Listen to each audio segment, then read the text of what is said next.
എൻ്റെ തലയ്ക്കിൽ നല്ലൊരു തിളക്കം. ഇതെന്താ ഈ തലയ്ക്കിൽ എന്തായിരുന്നു ഈ തിളക്കം എന്ന് നോക്കിയപ്പോൾ ഒരു അനന്തശയനൻ ഇങ്ങനെ പിന്നെ വട്ടമിട്ട് തലയ്ക്ക് മേതെ തലയും വെച്ചുകൊണ്ടിരിക്കുന്ന രംഗം കണ്ടത്. നീ ഭഗവാനെ നിഗ്രഹിച്ച് 4 പേരറിയുന്ന ഒരാളായിത്തീരും എന്ന് പറഞ്ഞു. എൻ്റെ ഭഗവാന്റെ കാരുണ്യം, എൻ്റെ ഗുരുനാഥൻ്റെ വാക്കും ഇങ്ങനെ പറയാണ്. ഉടനെ ഞാൻ ഏറ്റവും വെച്ചിരുന്നത് ഇത് വേറെ ആരുമല്ല, സാക്ഷാൽ മൂകാംബിക ദേവി തന്നെയാണെന്ന് പറഞ്ഞു. സ്വാമി ശരണമയ്യപ്പ. സൽഗുരുനാഥാം ശബരീശ്വരാം കുലകോടി മന്ത്രരൂപ ശരണം ശരണം ശബരിഗിരിനാഥായ നമോ നമഃ. സ്വാമിയേ ശരണമയ്യപ്പ, ശരണമയ്യപ്പ, ശരണമയ്യപ്പ. സ്വാമി ശരണം, സ്വാമി ശരണം. എൻ്റെ കുട്ടിക്കാലത്ത് മാലയിടുന്ന ശിഷ്ടങ്ങളുണ്ടായിരുന്നു. ആദ്യമായിട്ട് അച്ഛനോടും അമ്മോടും അനുവാദം ചോദിക്കുക. അതിനുശേഷം ഒരു ഗുരുനാഥനും പോയി കാണുക. ആ ഗുരുനാഥൻ്റെ നിർദ്ദേശം കേട്ട് നമ്മുടെ കുലദേവതയും പരദേവതയൊക്കെ പോയി കണ്ട് യഥാശക്തിക്കുള്ള വഴിപാടൊക്കെ നടത്തിയ ശേഷമായിട്ട് മാലയിടണമെന്ന് രാവിലെ അമ്പലത്തിൽ ഗുരുനാഥനോടൊപ്പം പോയി.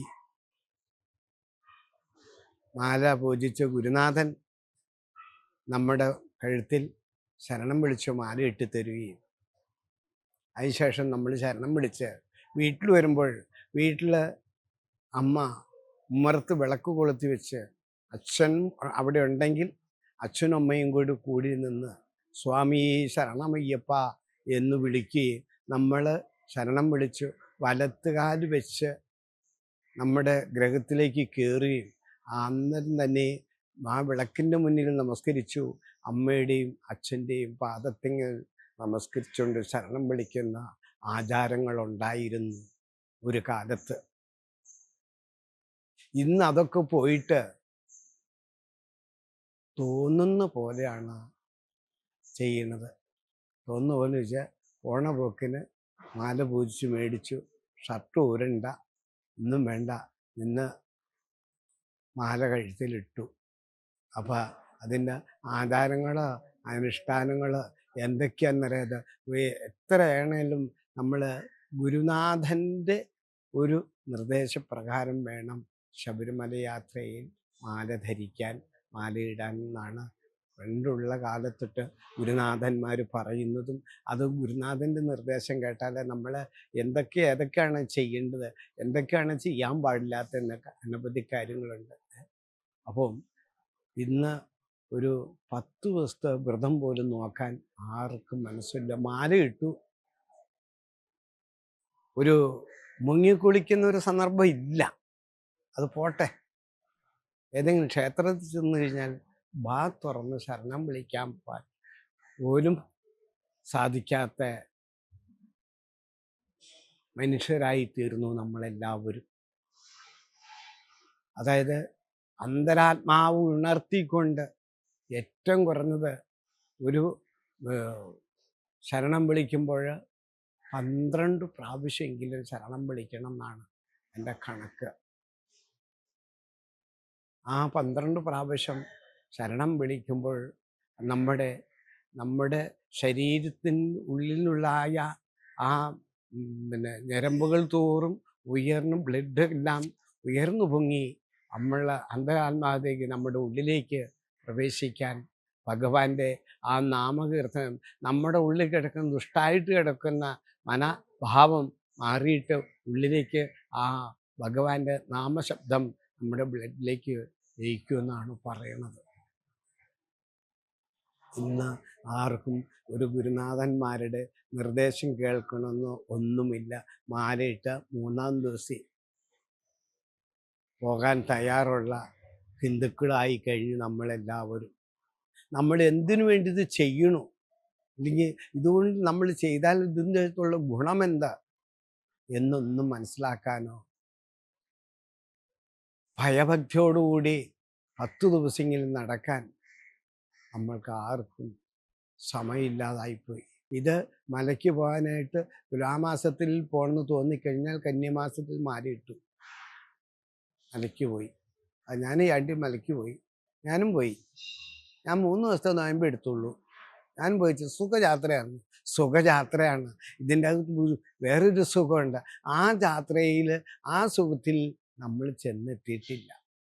മലയ്ക്ക് പോയി, ഗുരുനാഥൻ വന്നു, കെട്ട് നിറച്ചു കൊടുത്തു, നാളികേരം എല്ലാം ചെയ്തു. പക്ഷേ ആ പരമാനന്ദം അറിയാൻ നമ്മൾ ആരും തയ്യാറാണില്ല. 41 ദിവസത്തെ വ്രതം എന്നും പറയുന്നു. 41 മണ്ഡല വ്രതം. ആ 41 ദിവസത്തെ വ്രതം നോക്കി കഴിയുമ്പോൾ നമ്മൾ ഒരു സ്വാമിയായിരിക്കുന്ന ആൾക്ക് 41 ദിവസത്തെ നോയമ്പ് നോക്കുമ്പോൾ ഏറ്റവും കുറഞ്ഞത് ഒരു 90-100 കുളി വരും. ആ 90-100 പ്രാവശ്യം കുളിക്കുമ്പോൾ ആ 100 പ്രാവശ്യവും കുളിക്കണ സമയത്ത് കുളിക്കാൻ ഇറങ്ങുമ്പോഴും കുളിച്ച് കയറി കഴിയുമ്പോഴും 3-6 ശരണം. വീട്ടിൽ ചെന്ന് വിളക്ക് വയ്ക്കുമ്പോൾ വിളക്കിന് മുന്നിൽ ശരണം വിളിക്കും. ക്ഷേത്രത്തിൽ ചെല്ലുവാണെങ്കിൽ ക്ഷേത്രത്തിന് മുന്നിൽ ശരണം വിളിക്കും. ഒരു ഗുരുനാഥനെ കണ്ടു കഴിഞ്ഞാൽ അവരുടെ മുന്നിൽ നിന്ന് ശരണം വിളിക്കും. ഒരു സ്വാമിയെ കണ്ടു കഴിഞ്ഞാൽ സ്വാമി ശരണം എന്ന് പറയും. അവരും തിരിച്ചു പറയും. ഇന്ന് അതില്ല. നീ അങ്ങോട്ട് പോയത്? നീ ഇന്ന് മലയ്ക്ക് പോകണുണ്ടോ? ഞാൻ നാളെ പോവാ, ഇന്നലെ മാല ഇട്ടുള്ളൂ. ഇതാണ് ഇന്നത്തെ നീ എടാ എന്നൊക്കെ. മറ്റെല്ലാം സ്വാമി കൂട്ടിയുള്ള വാക്കുകളേ ഉള്ളൂ. ഒരു മക്കളാണേലും അമ്മയാണേലും കുട്ടിസ്വാമി അല്ലെങ്കിൽ സ്വാമി കഴിക്കല്ലേ എന്ന് ചോദിക്കും അമ്മ. ഇന്നിപ്പോൾ ആ രീതികളൊന്നുമില്ല. ഇതൊക്കെ പോയിട്ട് അവരുടെ ഇഷ്ടത്തിനുള്ള നോയമ്പുകളായി തീർന്നു. പക്ഷെ അത് എന്തുകൊണ്ടാണ് നമ്മൾ അങ്ങനെ ആയതിൻ്റെ പേരിൽ നമ്മൾക്കും ആ അനുഗ്രഹം, ആ ഭഗവാന്റെ കാരുണ്യം നമ്മൾ അറിയാനോ ഉൾക്കൊള്ളാനോ സാധിക്കണില്ല. അതിനുള്ള സമയം നമ്മൾ കണ്ടെത്തണില്ല. എൻ്റെ കുട്ടിക്കാലത്ത് ഞാൻ ശബരിമലയ്ക്ക് പോകുമ്പോൾ ആദ്യമായിട്ട് ഗുരുനാഥനെ കണ്ട് ആ അനുവാദങ്ങളൊക്കെ മേടിച്ച് ഗുരുനാഥൻ പറയുന്നതെല്ലാം കേട്ട് ആദ്യം എന്നോട് ചോദിച്ചു, നീ എന്തിനാ മലയ്ക്ക് പോകണമെന്ന് ചോദിച്ചു. എനിക്ക് പോകണം ഭയങ്കര ഒരു ആഗ്രഹം എന്ന് പറഞ്ഞു. നോയമ്പൊക്കെ നോക്കാൻ പറ്റുമോ? നോയമ്പ് നോക്കാം. അപ്പോൾ ഇറച്ചി മീൻ അങ്ങനെയുള്ള കാര്യങ്ങളൊക്കെ പറഞ്ഞു. ഒക്കെ എല്ലാം അത് അനുസരിച്ച് എല്ലാം ചെയ്തു. പിന്നെ അതുകൂടാതെ എൻ്റെ ഇഷ്ടത്തിന് മാത്രം ഞാൻ കുറേ ചിട്ടയോടുകൂടിയൊക്കെ പോയി. എന്താണേലും ആദ്യമായിട്ട് ശബരിമലയ്ക്ക് പോകുമ്പോൾ ഈ കരിമല കൂടിയാണ് നടന്നു പോണത്. അപ്പോൾ 1-ാം സ്ഥാനം കോട്ടപ്പടി, 2-ാം സ്ഥാനം പേരോർത്തോട്, കോട്ടപ്പടി പേരോർത്തോട് ഉൺപാറക്കോട്ട, കാളകെട്ടി, അഴുത, കല്ലിടാങ്കുന്ന്, ഇഞ്ചിപ്പാറക്കോട്ട, മുക്കുഴിത്താവളം, ചറ്റപ്പുറം, പുതുശ്ശേരിയാറ്, കരിമല അടിമാരം, കരിമലക്കോട്ട, കരിമല മുകൾ, കരിമല ഇറക്കം, വലിയാനവട്ടം, ചെറിയാനവട്ടം, ത്രിവേണി, സംഗമിത്ര. അത് കഴിഞ്ഞാൽ പമ്പ. ആ പമ്പ വലിയ ആന പോലെയുള്ള പാറക്കെട്ടിൻ്റെ ഇടയ്ക്കൂടെ കളകളകളെന്നുള്ള ആ വെള്ളം ഒഴുകുന്ന ശബ്ദം കേട്ട് കഴിയുമ്പോൾ അതാണ് എല്ലാം മറന്നു ഉള്ളം തുറന്നു വിളിക്കുന്ന നേരത്ത് പമ്പ കണ്ടിടുമ്പോൾ എല്ലാം മറന്നു സന്തോഷകരമായി തീരും എന്ന് ഗുരുനാഥന്മാർ പറയേണ്ടത്. പമ്പയിൽ ചെന്ന് കഴിഞ്ഞാൽ നമുക്ക് ആ വെള്ളവും പമ്പാ നീരവും പമ്പാ നദിയെല്ലാം കണ്ടു കഴിയുമ്പോൾ അഖില ദുരിതകരം തീർത്തു ചിക്കും സങ്കടത്തിൻ നിർഗതി വഴി ഏകിടും പമ്പതൻ പുത്ര ശരണം നിൻ ഏകണേ ഞങ്ങൾക്ക് എന്നാണ് പറഞ്ഞത്. പമ്പയിൽ ജനിച്ച പുത്ര എന്നാ പറയണത്. അപ്പോൾ ഭഗവാൻ പമ്പയിൽ ജനിച്ചതിന് ശേഷം പന്തളത്ത് ചെന്ന് വളർന്ന് അവിടുത്തെ ചരിത്രങ്ങളൊക്കെ പൂർത്തിയായിട്ടാണ് പിന്നെ ശബരിക്ക് കൈപിടിച്ചത്. അങ്ങനെ ഇരിക്കുന്ന ആ കോടാനുകോടി ജന്മത്തിന് അനുഗ്രഹം ചൊരിഞ്ഞു നിൽക്കുന്ന ഈ കലിയുഗത്തെങ്കിൽ മറ്റൊരു ദേവൻ ഉണ്ടെന്ന് പറയാൻ പറ്റില്ല. എല്ലാവരും ഉണ്ട്. എങ്കിലും ഒരു പ്രാവശ്യം പോയി കഴിഞ്ഞാൽ വീണ്ടും പോണം എന്ന് തോന്നുന്ന ഒരേ സ്ഥലം അത് ശബരിമല മാത്രമാണ്. വേറെ ഒരിടവും ഇല്ല. എത്ര വർഷം പോയാലും പോയി, എത്ര വയ്യാലും ശരി, എങ്ങനെയെങ്കിലും എനിക്കൊന്ന് കൊല്ലം പോകണം എന്നുള്ള ഒരു ആഗ്രഹം അത് സാക്ഷാൽ അയ്യപ്പസ്വാമിക്ക് മാത്രമേ ഉള്ളൂ, വേറെ ഒരിടത്തേക്കില്ല. അയ്യപ്പസ്വാമിയുടെ അടുത്ത് ദർശനം നടത്തുന്ന ആൾക്കാർക്ക് മാത്രമാണ് ഗുരുനാഥൻ എന്നുള്ള ഒരു സ്ഥാനമുള്ളൂ, ഗുരുസ്വാമി എന്ന് വിളിക്കുന്നുള്ളൂ. പിന്നെ കാശിക്ക് പോട്ടെ, ഗുരുവായൂർക്ക് പോട്ടെ, എവിടെ പോട്ടെ, വർഷങ്ങളോളം പോള ആളാണെന്ന് പറഞ്ഞാലും ആരും അവിടത്തേക്ക് ഒരു ഗുരുസ്ഥാനം കൊടുക്കാറില്ല. അത് സാക്ഷാൽ അയ്യപ്പസ്വാമിക്ക് മാത്രമാണ് ഗുരുനാഥൻ, ഗുരു എന്നുള്ള സ്ഥാനം. അത് ഇന്നലെ വരെ എങ്ങനെ നടന്നാലും നാളെ മാല ധരിച്ചു കഴിഞ്ഞാൽ അദ്ദേഹത്തെ ഗുരുവായിട്ട് കാണുകയും ചെയ്യും എല്ലാവരും. അതാണ് ശബരിമല അയ്യപ്പസ്വാമിയുടെ ആ മഹാ അനുഗ്രഹം ചുരുങ്ങി ഡെമ്പിത്തുളമ്പും കളങ്കെന്ന കേട്ടിടുമ്പോൾ ഓർത്തുപോകും മനസ്സ്. അതെ, നമ്മൾക്ക് കാണുന്നവർക്കും കേൾക്കുന്നവർക്കും ഏത് കുട്ടികൾക്കും ഏത് മതക്കാർക്കും അറിയാം ആൾ ശബരിമലയ്ക്ക് പോണ എന്ന് പറയും. അതേ സമയത്ത് വേറെ പിടിക്കുമ്പോൾ ആരും പറയില്ല. അതുപോലെയാണ് ശരണം വിളി. ആ ശരണം വിളി കേൾക്കുമ്പോൾ അത് ശബരിമല യാത്ര ചെയ്യണമെന്ന് ഏത് മതക്കാർക്കും ഏത് കൊച്ചു കുട്ടികൾക്കും അറിയാം. അവർ ശബരിമലയ്ക്ക് പോകാമെന്ന് പറയും. അങ്ങനെയുള്ള മഹാമഹത്വം ചൊരിഞ്ഞിരിക്കുന്ന ശബരിമല അയ്യപ്പസ്വാമിയെ ഞാൻ ആദ്യമായിട്ട് എൻ്റെ 22 വയസ്സിൽ വളരെ വിഷമിച്ച്, എൻ്റെ 2 ഗുരുനാഥന്മാരുണ്ടായിരുന്നു എനിക്ക്. അപ്പം അതിൽ ഒരു ഗുരുനാഥൻ പയ്യെ നടക്കുള്ളൂ, ഏറ്റവും പിന്നിലായിപ്പോയി ഞാൻ. അപ്പോൾ നമ്മൾക്ക് അന്നൊക്കെ എന്ന് വെച്ചാൽ ഗുരുനാഥൻ കൂടാതെ നമുക്ക് കെട്ട് സ്വന്തം താഴെ ഇറക്കി വയ്ക്കാൻ പറ്റില്ല. ഗുരുനാഥൻ അല്ലെങ്കിൽ കൂട്ടത്തിൽ പോയ ഒരു സ്വാമി വേണം നമുക്ക് കെട്ട് തലേന്ന് ഇറക്കി താഴെ വയ്ക്കാൻ. അത് കണക്ക് എടുത്തു തരുകയും ചെയ്യണം. ഇന്നങ്ങനെയൊന്നുമില്ല. ആ കെട്ട് കൃത്യമായിട്ട് ഞാൻ സ്വാമിയോട് പറഞ്ഞു, സ്വാമി എൻ്റെ കെട്ടൻ താഴെ ഇറക്കി വെച്ചത് എൻ്റെ ഗുരുനാഥൻ, രണ്ടാമത്തെ ഗുരുനാഥൻ അടുത്ത് ഗുരുനാഥൻ്റെ അടുത്താണ് ഞാൻ ഈ കെട്ടിറക്കി വെച്ച് എന്നെ ഗുരുനാഥൻ ചിന്നനെ എവിടെയായിരുന്നു എന്ന് ചോദിച്ചു. ഞാൻ ഭാവിട്ട് വിളിച്ചു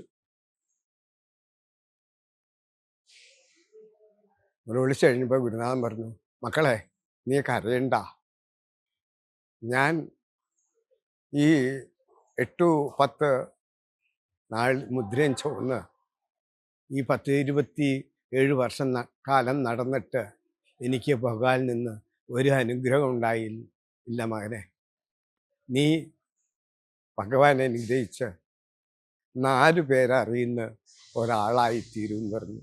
എൻ്റെ ഭഗവാന്റെ കാരുണ്യം, എൻ്റെ ഗുരുനാഥൻ്റെ വാക്കും, എൻ്റെ ജന്മം തന്ന അച്ഛനമ്മയുടെയൊക്കെ അനുഗ്രഹത്താൽ ഇന്ന് 4 പേരല്ല 40 പേരല്ല, ഈ 14 ജില്ലയിലും മറുരാജ്യത്തും വിദേശം വരെ എന്നെ ഭഗവാന്റെ, എൻ്റെ പുണ്യം കൊണ്ടല്ല, അവരുടെ എല്ലാം അനുഗ്രഹത്താൽ എല്ലാ ദേശത്തും അറിവ് രാജ്യവും കൂടി എന്നെ അറിയുന്നവരുണ്ട്. വിദേശ രാജ്യങ്ങളിലൊക്കെ എല്ലാവരും മണ്ഡലക്കാരാകുമ്പോൾ വിളിക്കും. ഈ അടുത്ത നാളൊരാൾ വിളിച്ചിരുന്നു, എന്താ ഇക്കൊല്ലം യാത്ര ഉണ്ടോ? ഉണ്ട് സ്വാമി, ഉണ്ട്, പോകണമെന്ന് വിചാരിക്കണു. ഭഗവാൻ കൊണ്ടെത്തിച്ചാൽ പോവും. അല്ലാണ്ട് ഞാൻ പോകും ഇന്ന് വരെ ആരോടും ഞാൻ പറഞ്ഞിട്ടില്ല. ഭഗവാൻ കൊണ്ടെത്തിച്ചു കഴിഞ്ഞാൽ നമുക്ക് പോകാൻ പറ്റും.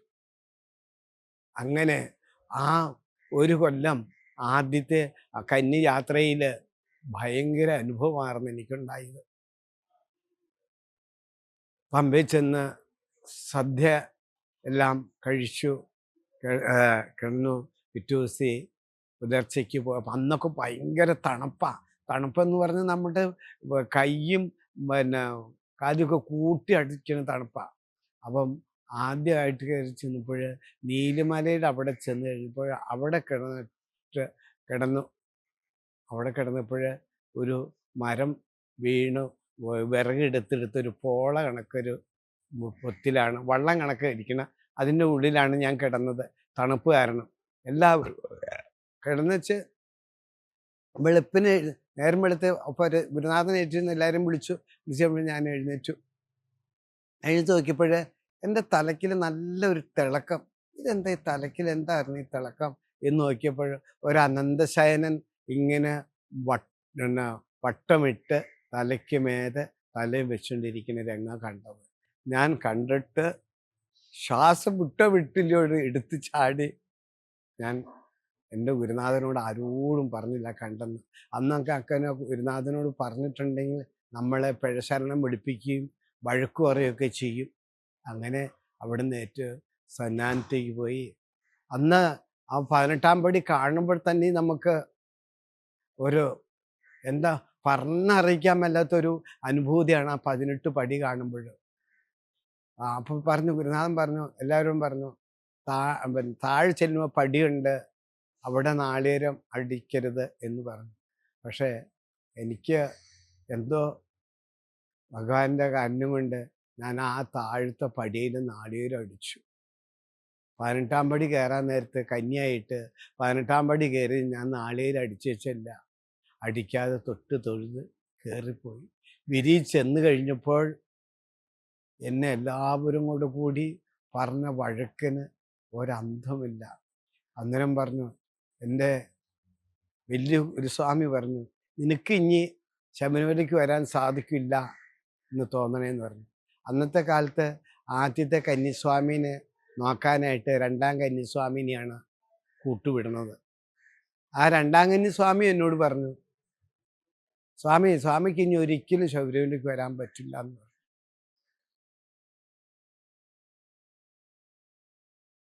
വാസ്തവത്തിൽ ഞാൻ മാറിയിരുന്ന് കരഞ്ഞു. അവരുടെ മുന്നിലിരുന്ന് കരഞ്ഞില്ല. ഭഗവാനെ, എനിക്ക് എൻ്റെ അറിയില്ലായ്മ ഞാൻ ചെയ്തുവാണ്, അതുകൊണ്ട് അവിടുന്ന് ക്ഷമിക്കണേ എന്ന് പറഞ്ഞു. പക്ഷെ ആ 2-ാം കന്യക്ക് ഇന്ന് വരെ വീണ്ടും ശബരിമലയ്ക്ക് പോകാൻ സാധിച്ചിട്ടില്ല. എനിക്ക് കഴിഞ്ഞ മുമ്പത്തെ മാസത്തിൽ വരെ എല്ലാ മാസത്തിലും എല്ലാ മകരവിളക്കിനും വിഷുവിളക്കിനും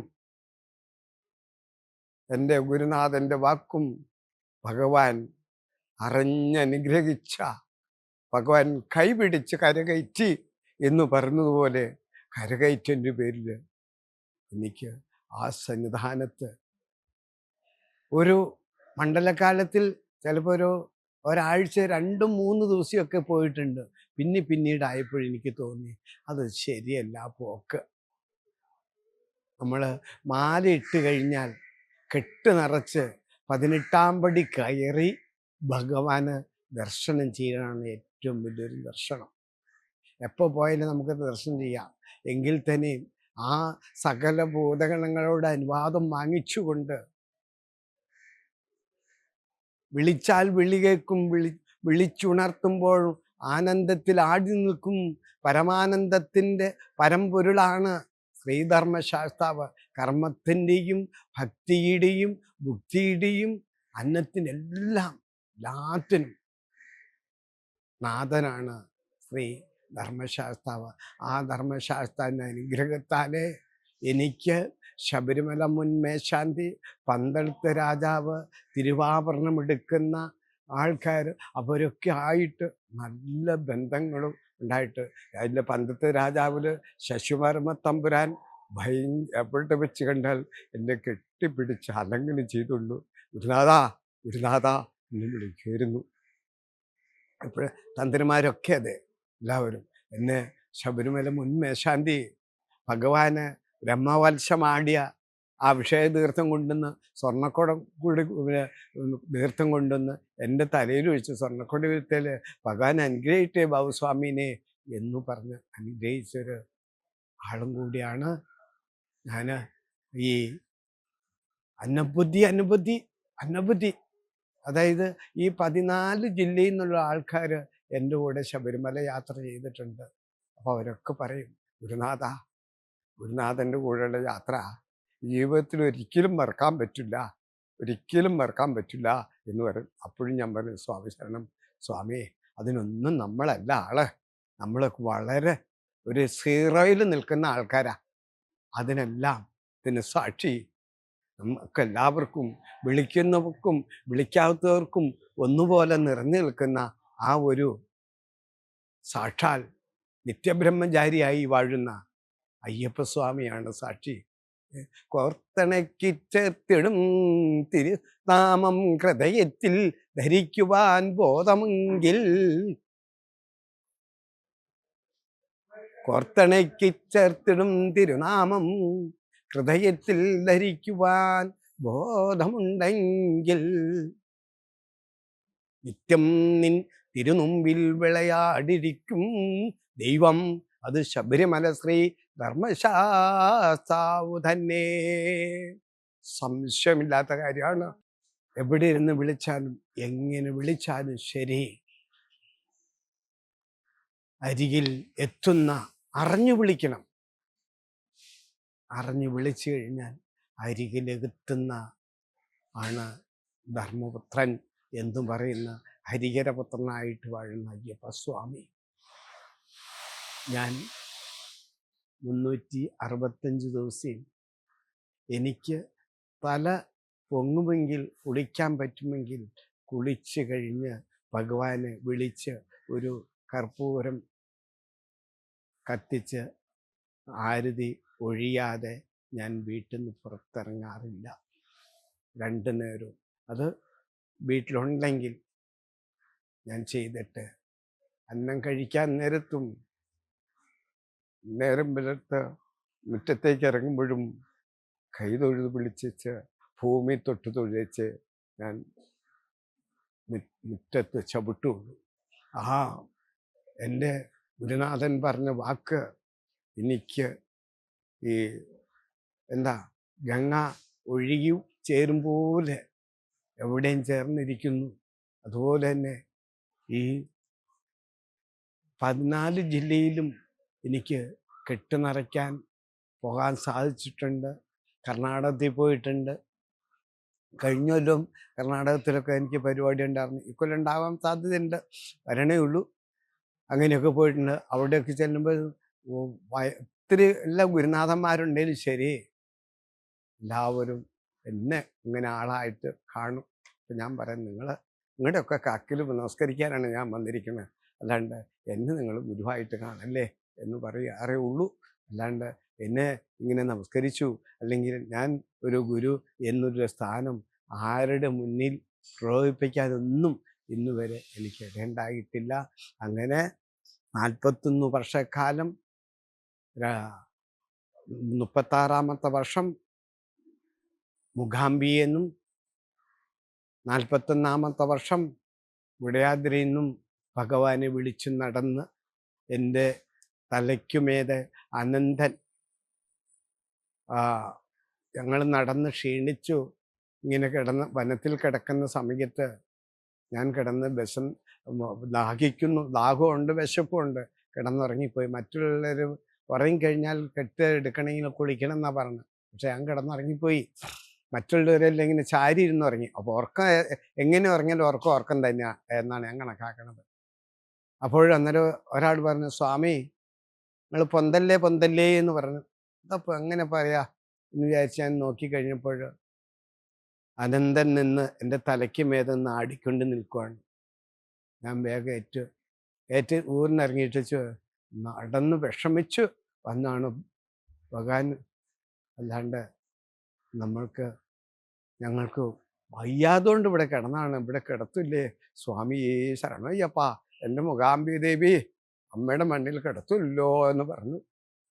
അങ്ങനെ ഇരിക്കുമ്പോൾ അസ്ഥിപഞ്ജരമായിട്ടൊരമ്മ ഒരു പാത്രത്തിൽ ഒരു ചായയും 2 ഗ്ലാസും ഒരു 5-6 ബിസ്ക്കറ്റും കൊണ്ട് തന്നിച്ച്, ഇത് കഴിച്ചിട്ട് നിങ്ങൾ പാത്രം ഇവിടെ വെച്ച് വെക്കുമെന്ന് പറഞ്ഞിച്ച് പോയി.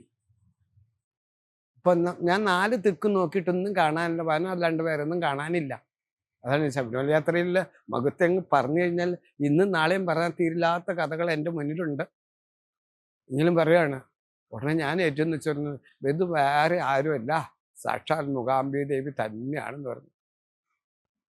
അപ്പം എന്നെ കൂടെയുള്ളവർക്ക് അത്രക്കൊരു ഉൾക്കൊള്ളാൻ പറ്റില്ല. ഗുരുനാഥൻ എന്തായി പറയണേന്ന് ചോദിച്ചു. പെട്ടെന്ന് പ്രത്യക്ഷമായിട്ട് അമ്മ പറഞ്ഞു, ആ ആ ചായയും കുടിച്ചു, ആ ബിസ്ക്കറ്റും തിന്നു കഴിഞ്ഞു, ഞങ്ങൾക്ക് ഭയങ്കര ഊർജ്ജസ്സായി. പിന്നെ മൂകാംബിക ദേവിയുടെ അടുത്ത് എങ്ങനെ എത്തിയെന്ന് അറിയാമല്ല, അത്ര സ്പീഡപ്പായിട്ടാണ് നടന്നത്. അങ്ങനെ പോരുന്ന വഴിക്ക് എൻ്റെ കൂടെ നായ പോകുന്നതാണ്. ആ നായ കൂട്ടത്തിലുള്ളൊരു സ്വാമി കല്ലെടുത്ത് എറിഞ്ഞിട്ട് അത് മുമ്പിൽ കയറി നിന്നിട്ട് എല്ലാവരും നിന്ന് നോക്കി. ലാസ്റ്റ് എന്നെ നോക്കി നോക്കി നോക്കി നിന്ന് തിരിഞ്ഞു നോക്കി. ഞാൻ പുറകോട്ട് തിരിഞ്ഞു നോക്കിയപ്പോൾ എന്നെ നോക്കി നിൽക്കുന്നു. അതുപോലെ തന്നെ ബ്രഹ്മപുരി എന്ന് പറയുന്ന സ്ഥലത്ത് കുളിക്കാൻ കുളത്തിലിറങ്ങിയപ്പോൾ അനന്തശയൻ എന്നെ ഒന്ന്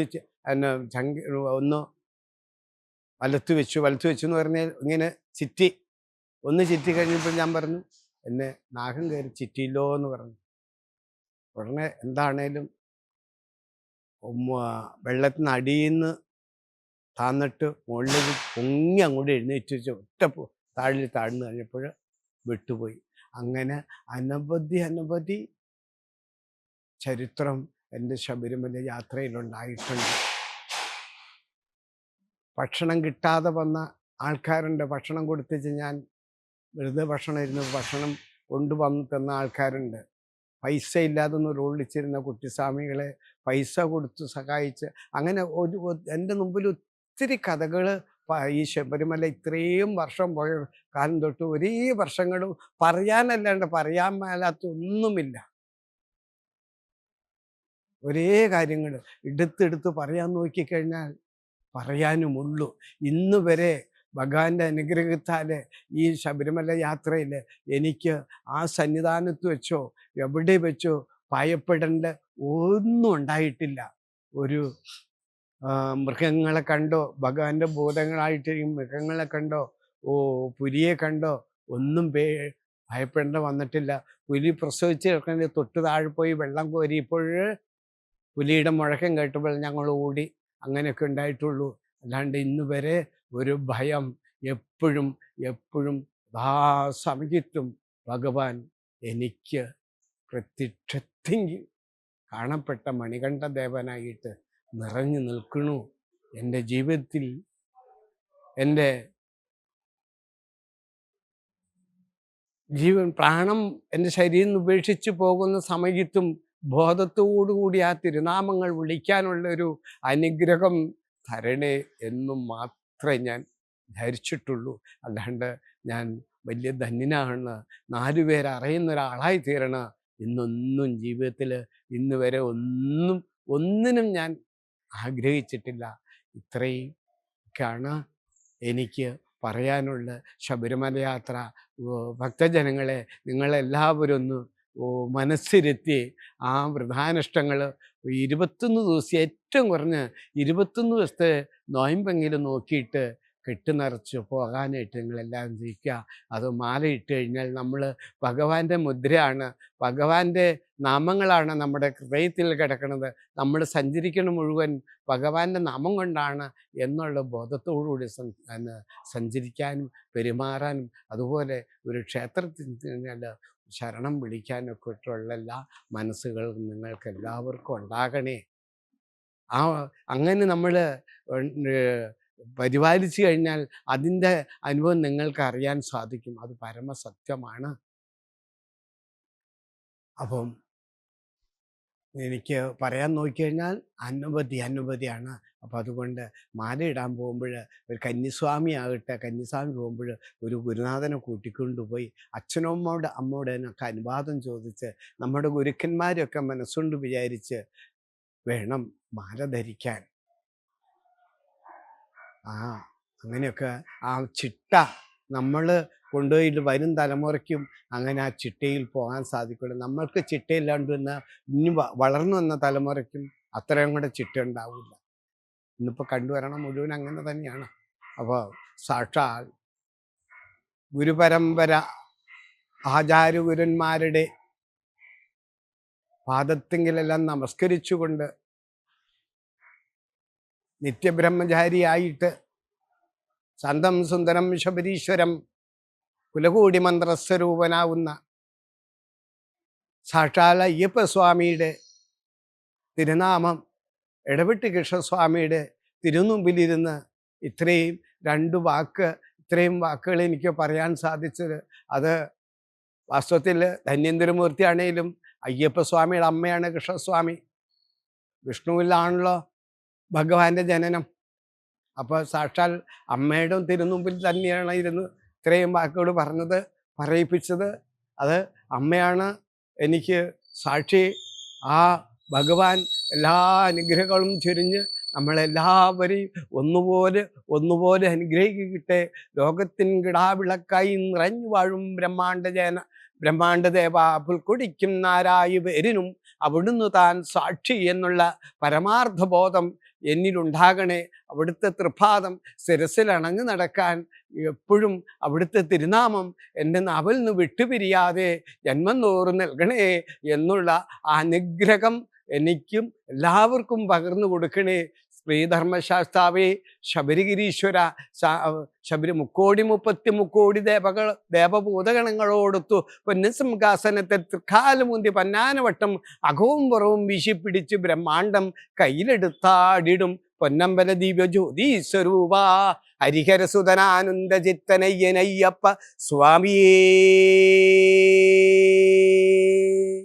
ശരണമയ്യപ്പ ശരണമയ്യപ്പ ശരണമയ്യപ്പ.